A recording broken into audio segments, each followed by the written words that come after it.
យោងតាមព្រះរាជតម្រិយដ៏ខ្ពង់ខ្ពស់របស់សម្ដេចព្រះមហាក្សត្រីព្រះវររាជមេដាជាតិខ្មែរក្នុងសេរីភាពសេចក្តីថ្លៃថ្នូរនិងសុភមង្គលជាទីគោរពសក្ការៈដ៏ខ្ពង់ខ្ពស់បំផុតសម្ដេចរាជបុត្រីព្រះអនុជនរោត្តមអរុណរស្មីឧត្តមប្រឹក្សាផ្ទាល់ព្រះមហាក្សត្រជាព្រះរាជតំណាងដ៏ខ្ពង់ខ្ពស់របស់សម្ដេចព្រះមហាក្សត្រី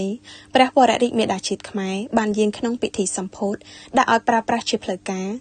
អគារមរតកសង្គមរាជនិយមសម្ដេចឪសម្ដេចម៉ែបូរីអូស្វាយសែនជ័យនៅមជ្ឈមណ្ឌលឯកសារកម្ពុជាសាខាខេត្តស្ទឹងត្រែងក្នុងឱកាសនៃការយាងជាព្រះអធិបតីដ៏ខ្ពង់ខ្ពស់ក្នុងពិធីសម្ពោធនេះសម្ដេចរាជបុត្រីព្រះអនុជនរោត្តមអរុណរស្មីឧត្តមប្រឹក្សាផ្ទាល់ព្រះមហាក្សត្រព្រះអង្គសពព្រះតេយ្យយាងទតមណ្ឌលសុខភាពព្រះនរោត្តមសីហនុរាជានិងសម្ដេចព្រះវររាជមាតានរោត្តមមុនីនាថសីហនុនិងសម្ដេចព្រះវររាជមាតានរោត្តមមុនីនាថសីហនុអូស្វាយនិងសាលាបឋមសិក្សាអូស្វាយខេត្តស្ទឹងត្រែងនៅមណ្ឌលសុខភាពព្រះនរោត្តមសីហនុរាជានិងសម្ដេចព្រះវររាជមាតានរោត្តមមុនីនាថសីហនុអូស្វាយដែលជាព្រះរាជអំណោយដ៏ថ្លៃថ្លារបស់សម្ដេចព្រះមហាក្សត្រីព្រះវររាជមេដាជាតិខ្មែរជាទីគោរពសក្ការៈដ៏ខ្ពង់ខ្ពស់បំផុត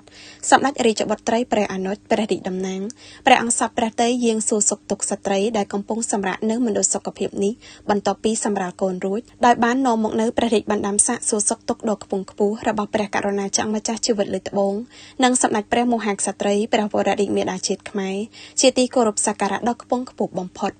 សម្ដេចរាជបុត្រីព្រះអនុជនរោត្តមអរុណរស្មីព្រះរាជតំណាងបានចែកជូននៅព្រះរាជអំណោយដ៏ថ្លៃថ្លារបស់សម្ដេចព្រះមហាក្សត្រីព្រះវររាជមេដាជាតិខ្មែរជាទីគោរពសក្ការៈដ៏ខ្ពង់ខ្ពស់បំផុតមានជាសារងចំនួន1និងថវិកាមួយចំនួនដើម្បីដោះស្រាយជីវភាពរបស់ស្ត្រីដែលទើបសម្រាលកូនរួចនិងបានចែកជូននៅព្រះរាជអំណោយជូនដល់បុគ្គលិកមណ្ឌលសុខភាពចំនួន7នាក់ក្នុងម្នាក់ទទួលបានសារងចំនួន1និងថវិកាមួយចំនួនផងដែរព្រមជាមួយនេះសម្ដេចរាជបុត្រីព្រះអនុជនរោត្តមអរុណរស្មីបានយាងទតព្រះរាជសមិទ្ធផលដ៏ឧត្តមឧត្តមរបស់សម្ដេចព្រះមហាក្សត្រីព្រះវររាជមេដាជាតិខ្មែរជាទីគោរពសក្ការៈដ៏ខ្ពង់ខ្ពស់បំផុតគឺនៅសាលាបឋមសិក្សាអូស្វាយដោយមានព្រះសុវណ្ណ័យដ៏ខ្ពង់ខ្ពស់នៅព្រះរាជបណ្ដាំសាកសួរសុខទុក្ខក្នុងព្រះរាជហឫទ័យស្រឡាញ់រាប់អានដ៏ជ្រាលជ្រៅពីព្រះករុណាចក្រម្ចាស់ជីវិតលើត្បូងព្រះមហាក្សត្រនៃព្រះរាជាណាចក្រកម្ពុជានិងសម្ដេចព្រះមហាក្សត្រីព្រះវររាជមេដាជាតិខ្មែរជាទីគោរពសក្ការៈដ៏ខ្ពង់ខ្ពស់បំផុតជូននាយកសាលាលោកគ្រូអ្នកគ្រូនិងសិស្សានុសិស្សផងដែរក្នុងឱកាសនោះសម្ដេចរាជបុត្រីព្រះរាជតំណាងបានចែកជូននៅព្រះរាជអំណោយជូនដល់លោកគ្រូអ្នកគ្រូចំនួន7នាក់ក្នុងម្នាក់ទទួលបានសារងចំនួន1និងថវិកាមួយចំនួននិងបានចែកជូនព្រះរាជអំណោយដល់សិស្សានុសិស្សក្នុងសាលាបឋមសិក្សាអូស្វាយចំនួន192នាក់ក្នុងម្នាក់ទទួលបានសៀវភៅចំនួន2ក្បាលប៊ិចចំនួន1ដើមនិងថវិកាមួយចំនួនដើម្បីដោះស្រាយជីវភាពរបស់លោកគ្រូអ្នកគ្រូនិងសិស្សានុសិស្សផងដែរបន្ទាប់មកសម្ដេចព្រះរាជតំណាងសពព្រះតេយ្យយាងសួរសុខទុក្ខនិគមជនចំនួន2គ្រួសារដែលព្រះករុណាព្រះបាទសម្ដេចព្រះនរោត្តមសីហនុព្រះមហាវីរក្សត្រព្រះវររាជបិតាជាតិខ្មែរជាទីគោរពសក្ការៈដ៏ខ្ពង់ខ្ពស់បំផុតបញ្ជូនមករស់នៅក្នុងទសវត្សរ៍ឆ្នាំ1960ក្រុមគ្រួសារទាំងពីរនេះក៏ធ្លាប់ជាទាហានជាកងការពារព្រះបរមរាជវាំងផងដែរសម្ដេចព្រះមហាក្សត្រីព្រះវររាជមេដាជាតិខ្មែរជាទីគោរពសក្ការៈដ៏ខ្ពង់ខ្ពស់បំផុតព្រះអង្គសពព្រះរាជហឫទ័យប្រោះព្រះរាជទានដល់ប្រជាពលរដ្ឋនិគមជនចំនួន2គ្រួសារដោយក្នុងមួយគ្រួសារទទួលបានខិតចំនួន1ក្នុងនោះមានមុង1ភួយ1ក្រមា1សារ៉ុង1អង្ករ1បាវស្មើ50គីឡូក្រាមអាវរងាចំនួន1មេចំនួន1កេសត្រីខចំនួន1យួរស្មើ10កំប៉ុងនិងថវិកាមួយចំនួនតាមរយៈសម្ដេចរាជបុត្រីព្រះអនុជនរោត្តមអរុណរស្មីព្រះរាជតំណាងដ៏ខ្ពង់ខ្ពស់លុះដល់វេលាព្រឹកថ្ងៃទី1ខែមិថុនាឆ្នាំ2025សម្ដេចរាជបុត្រីព្រះអនុជនរោត្តមអរុណរស្មីឧត្តមប្រឹក្សាផ្ទាល់ព្រះមហាក្សត្រព្រះអង្គសពព្រះតេយ្យយាងជាព្រះអធិបតីក្នុងពិធីសម្ពោធដាក់ឲ្យប្រើប្រាស់ជាផ្លូវការអគារមរតកសង្គមរាជនិយមសម្ដេចឪសម្ដេចម៉ែបូរីអូស្វាយសែនជ័យនៅមជ្ឈមណ្ឌលឯកសារកម្ពុជាសាខាខេត្តស្ទឹងត្រែង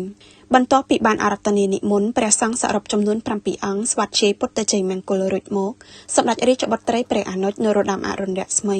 ឧត្តមប្រឹក្សាផ្ទាល់ព្រះមហាក្សត្របានប្រគេនទយទាននិងបវរណាចតុបច្ច័យ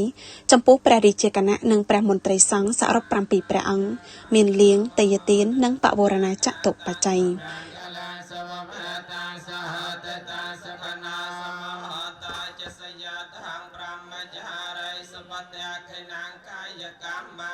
កម្ពុជា ក្នុងកម្មវិធីបន្តលោកស្រីសូហ្វារីណានាយិការរងមជ្ឈមណ្ឌលឯកសារជាតិបានទូលថ្វាយនិងជម្រាបជូនអំពីរបាយការណ៍សង្ខេបស្ដីពីមជ្ឈមណ្ឌលឯកសារកម្ពុជាដែលបានបង្កើតឡើងនៅឆ្នាំ1995ជាស្ថាប័នស្រាវជ្រាវឯករាជ្យកម្ពុជាទទួលស្គាល់ដោយច្បាប់កម្ពុជាមានបេសកកម្មប្រមូលថែរក្សានិងលើកកម្ពស់ការយល់ដឹងសាធារណៈអំពីប្រវត្តិសាស្ត្រកម្ពុជាប្រជាធិបតេយ្យមជ្ឈមណ្ឌលឯកសារកម្ពុជាមានទីស្នាក់ការកណ្ដាលនៅទីក្រុងភ្នំពេញដែលស្គាល់ជាទូទៅថាជាព្រះរាជបណ្ណាល័យហ្លួងម៉ែដើម្បីថ្វាយព្រះកិត្តិយសជាទីគោរពសក្ការៈដ៏ខ្ពង់ខ្ពស់បំផុតថ្វាយសម្ដេចព្រះមហាក្សត្រីព្រះវររាជមាតាជាតិខ្មែរក្នុងសេរីភាពសេចក្តីថ្លៃថ្នូរនិងសុភមង្គលព្រះករុណាព្រះមហាក្សត្រនិងសម្ដេចព្រះមហាក្សត្រីបានបង្ហាញចំហគាំទ្រជាផ្លូវការដល់គម្រោងស្ថាបនាវិទ្យាស្ថានសារមន្ទីរព្រះរាជបណ្ណាល័យហ្លួងម៉ែជាលក្ខណៈអន្តរជាតិដោយស្ថាបត្យករលំដាប់ពិភពលោកនៅពេលនេះមជ្ឈមណ្ឌលឯកសារកម្ពុជាមានទីតាំង19ទីតាំងដើម្បីបំពេញបេសកកម្មបម្រើសេវាសង្គមសុខភាពនិងអប់រំជូនប្រជាជននៅតាមតំបន់ដាច់ស្រយាលក្នុងកម្មវិធីបន្តពីលោកលីមីណាអភិបាលនៃគណៈអភិបាលស្រុកបូរេអូស្វាយសែនជ័យនិងលោកជំទាវអ៊ូខូខូចាអេសពេឯកអគ្គរដ្ឋទូតសាធារណរដ្ឋទូគីប្រចាំកម្ពុជាបានទូលថ្វាយនិងជម្រាបជូននៅសន្ទរកថាស្វាគមន៍និងសំណេះសំណាលរួចមកសម្ដេចរាជបុត្រីព្រះអនុជនរោត្តមអរុណរស្មីមានព្រះបន្ទូលថ្លែងសន្ទរកថាសំណេះសំណាលដែលបាននាំមកនៅព្រះរាជបណ្ដាំផ្ញើសាកសួរសុខទុក្ខជាមួយនឹងព្រះរាជហឫទ័យនឹករលឹកជាអតិបរមាអំពីព្រះករុណាចាស់ម្ចាស់ជីវិតលើត្បូងព្រះមហាក្សត្រនៃព្រះរាជាណាចក្រកម្ពុជានិងសម្ដេចព្រះមហាក្សត្រីព្រះវររាជមាតាជាតិខ្មែរសម្ដេចម៉ែសម្ដេចយាយសម្ដេចយាយទួតជាទីគោរពសក្ការៈដ៏ខ្ពង់ខ្ពស់បំផុតព្រះអង្គទាំងទ្វេបានសពព្រះរាជហឫទ័យប្រោសព្រះរាជទានពរជ័យដល់កូនចៅទួតប្រជានុរាស្ត្ររបស់ព្រះអង្គគ្រប់រូបសូមបានជួបប្រទះតែនឹងសេចក្តីសុខសុភមង្គលសេចក្តីចម្រើនរុងរឿងគ្រប់ក្រុមគ្រួសារជាដរាបតាក់ទងទៅនឹងតំបន់ប្រវត្តិសាស្ត្រនេះជាមួយព្រះករុណាព្រះបាទសម្ដេចព្រះនរោត្តមសីហនុព្រះបរមរតនកោដ្ឋព្រះអង្គបានសពព្រះរាជហឫទ័យយាងមកបំពេញទស្សនកិច្ចក្នុងភូមិតូចមួយដែលមានឈ្មោះថាអូស្វាយនៅឆ្នាំ1964គឺកាលពី61ឆ្នាំមុននឹងបានបង្កើតនិគមជនមួយដោយប្រសិទ្ធនាមថាបុរីអូស្វាយកាលពីសម័យសង្គមរាស្ត្រនិយមដ៏រុងរឿងនៅក្នុងទឹកដីប្រវត្តិសាស្ត្រនេះឆ្លៀតក្នុងឱកាសដ៏ថ្លៃថ្លានេះសម្ដេចរាជបុត្រីព្រះអនុជមានព្រះសុវណ្ណន័យថាព្រះរាជបណ្ណាល័យហ្លួងម៉ែត្រូវបានមជ្ឈមណ្ឌលឯកសារកម្ពុជាបង្កើតឡើងដើម្បីថ្វាយជាព្រះកិត្តិយសតបស្នងព្រះមហាករុណាធិគុណចំពោះព្រះរាជបូជនីយកិច្ចពេញមួយព្រះជន្មរបស់សម្ដេចព្រះមហាក្សត្រីព្រះវររាជមាតាជាតិខ្មែរជាទីគោរពសក្ការៈដ៏ខ្ពង់ខ្ពស់បំផុតដើម្បីគាំទ្រដល់ការសិក្សាស្រាវជ្រាវឯកសារវប្បធម៌សិល្បៈនិងការអប់រំសំខាន់នៃសហសម័យនៃកម្ពុជាយើងព្រះរាជបណ្ណាល័យហ្លួងម៉ែបានដើរតួនាទីសំខាន់ក្នុងការអភិរក្សការពារនិងផ្សព្វផ្សាយព្រឹត្តិការណ៍អតីតកាលបច្ចុប្បន្ននិងអនាគតនៃកម្ពុជាទៅកាន់សាធារណជននិងពិភពលោកយ៉ាងទូលំទូលាយក្នុងព្រះបរមនាមសម្ដេចព្រះមហាក្សត្រីព្រះវររាជមាតាជាតិខ្មែរសម្ដេចម៉ែសម្ដេចយាយសម្ដេចយាយទួតជាទីគោរពសក្ការៈដ៏ខ្ពង់ខ្ពស់បំផុតសម្ដេចរាជបុត្រីព្រះអនុជនរោត្តមអរុណរស្មីព្រះអង្គសពព្រះតីថ្លែងនៅអំណរគុណនិងសេចក្តីកោតសរសើរដ៏កក់ក្ដៅជូនចំពោះលោកឆាំងយុនាយកមជ្ឈមណ្ឌលឯកសារកម្ពុជានិងព្រះរាជបណ្ណាល័យហ្លួងម៉ែក្នុងការខិតខំលះបង់ខ្ពស់សម្រាប់បាននៅសមិទ្ធផលមជ្ឈមណ្ឌលឯកសារកម្ពុជាសាខាខេត្តស្ទឹងត្រែងនេះជាទីតម្កល់ឯកសារប្រវត្តិសាស្ត្រសៀវភៅនិងធនធានដទៃទៀតដែលមានសារៈសំខាន់ជាសារវ័នថ្នាក់ជាតិនិងជាធនធានដ៏មានសារៈសំខាន់មួយសម្រាប់សិស្សនិស្សិតនិងអ្នកសិក្សាស្រាវជ្រាវប្រើប្រាស់ដើម្បីបង្កើនការយល់ដឹងអំពីប្រវត្តិសាស្ត្រវប្បធម៌និងសិល្បៈសហសម័យរបស់កម្ពុជាក្នុងកម្មវិធីបន្តមកទៀតសម្ដេចរាជបុត្រីព្រះអនុជនរោត្តមអរុណរស្មីឧត្តមប្រឹក្សាផ្ទាល់ព្រះមហាក្សត្រជាព្រះរាជតំណាងដ៏ខ្ពង់ខ្ពស់របស់សម្ដេចព្រះមហាក្សត្រីព្រះវររាជមាតាជាតិខ្មែរជាទីគោរពសក្ការៈដ៏ខ្ពង់ខ្ពស់បំផុតបានយាងកាត់ខ្សែបូជានិមិត្តរូបនៃការសម្ពោធដាក់ឲ្យប្រើប្រាស់ជាផ្លូវការនៅអគារមរតកសង្គមរាស្ត្រនិយមសម្ដេចឪសម្ដេចម៉ែបូរីអូស្វាយសែនជ័យ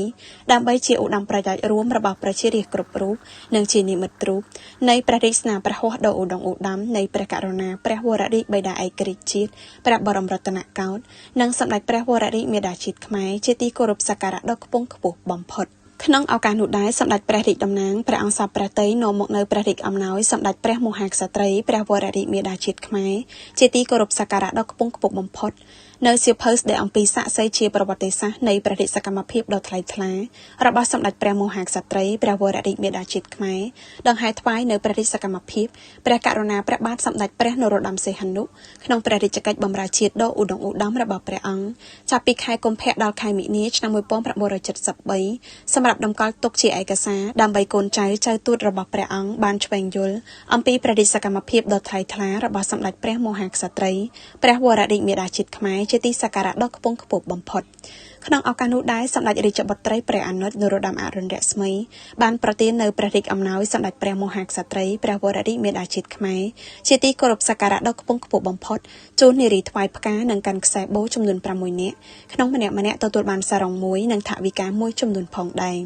ប្រជារាស្ត្រជាកូនចៅទូតក្នុងស្រុកបូរេអូស្វាយខេត្តស្ទឹងត្រែងមានសេចក្តីរំភើបត្រេកអរជាខ្លាំងសូមថ្លែងអំណរព្រះរាជគុណដ៏ជ្រាលជ្រៅជាទីបំផុតចំពោះព្រះរាជទានដ៏ឧត្តមឧត្តមនេះនិងសូមលើកថ្វាយនៅមហាព្រះរាជកុសលនិងព្រះសព្វសាធុការពរដ៏មហាបវរថ្វាយសម្ដេចព្រះមហាក្សត្រីព្រះវររាជមាតាជាតិខ្មែរជាទីគោរពសក្ការៈដ៏ខ្ពង់ខ្ពស់បំផុតសូមព្រះអង្គបានប្រកបតែនឹងសិរីសួស្តីជ័យមង្គលព្រះបរមសុខគ្រប់ប្រការព្រះរាជសុខុមាលភាពដ៏ល្អបរិបូរណ៍និងមានព្រះជន្មាយុយឺនយូរជាង100ព្រះវស្សាដើម្បីគង់ប្រថាប់នៅជាម្លប់ដ៏ត្រជាក់ដល់កូនចៅទូតរបស់ព្រះអង្គជារៀងរហូតតទៅ